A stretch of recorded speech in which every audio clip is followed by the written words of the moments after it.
तो वहीं आप पेट्रोल डीजल की कीमतों को लेकर सीएम गहलोत ने केंद्र सरकार पर निशाना साधा और कीमतों में कटौती को नाकाफी करार दिया। सीएम गहलोत ने कहा कि केंद्र को आमजन को और राहत देनी चाहिए। केंद्र जितना दामों में कमी करती है, राज्य का वेट उसी अनुपात में घट जाता है। देखिए, महंगाई की जो मार पड़ रही पूरे देश के अंदर, उसका अन्य कारणों के अलावा ये पेट्रोल डीजल की जो दाम बढ़ते बार बार, वो मुख्य कारण है। आप याद कीजिए, जब यूपीए गवर्नमेंट थी तो $140 प्रति बैरल पहुंच गए थे दाम। तब भी यूपीए गवर्नमेंट वक्त में 70 रुपये से ऊपर भाव नहीं गया, डीजल पेट्रोल का आसपास रहा, क्योंकि 10 रुपये से एक्साइज ड्यूटी लगती थी। अब आम जनता को तो इन बातों से वो बताते नहीं हैं, छिपाते हैं। उन्होंने 10 रुपये से बढ़ा के 32 रुपये तक कर दिए एक बार तो। और ये भी आम जनता को नहीं मालूम पड़ता है कि उसमें जो मुख्य एक्साइज ड्यूटी होती थी, उसमें राज्यों को हिस्सा बढ़ता था वापस। एक्साइज ड्यूटी इकट्ठे होती थी, वापस बढ़ती थी राज्यों को। वो खत्म कर दिया, राज्यों को खत्म कर दिया, मतलब नहीं के बराबर कर दिया।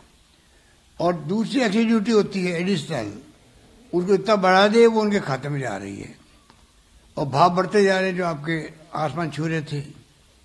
और आपको इस बात का जानकारी है, वैसे तो चुनाव की घोषणा होते ही सारे प्राइस बढ़ने बंद हो गए थे, प्राइस बढ़ने बंद हो गए थे पेट्रोल डीजल के। और जैसे यूपी चुनाव समाप्त हुए, पहले ही हमने कहा था चुनाव खत्म होते ही प्राइस बढ़ाएंगे, वही हुआ। आप देख रहे हैं चुनाव के बाद में लगभग 10 रुपये बढ़ा दिया प्रति लीटर, और कल घोषणा करी है कम करने की। तो उसके मायने क्या हुए? 9 रुपये कम कर दिए, 8 रुपये कम कर दिए। तो ये धोखा देने वाली बात है, जनता को धोखा देने वाली बात है। आज राज्य सरकार को मजबूत करना चाहिए इनको। अगर स्टेट गवर्नमेंट मजबूत होगी तो कोरोना की लड़ाई भी जंग लड़ी जाएगी, लड़ी गई है। अन्य गतिविधियां बढ़ेगी राजस्थान के अंदर भी, पूरे देश के अंदर भी। उसकी चिंता इनको नहीं है।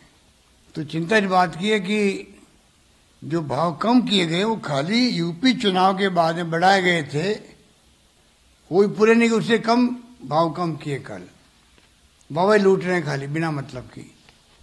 और उन्होंने जब कम किए, हमारा स्वतः कम हो जाता वेट। और ऊपर से अभी इको तो पहले और कम कर दिए, बढ़ा दिए, अभी कल ही आज ही बढ़ा दिए हैं। आम जनता को इनको मालूम है कि उनको पता नहीं लगेगा। तो मैं समझता हूँ कि ये परंपरा अच्छी नहीं है।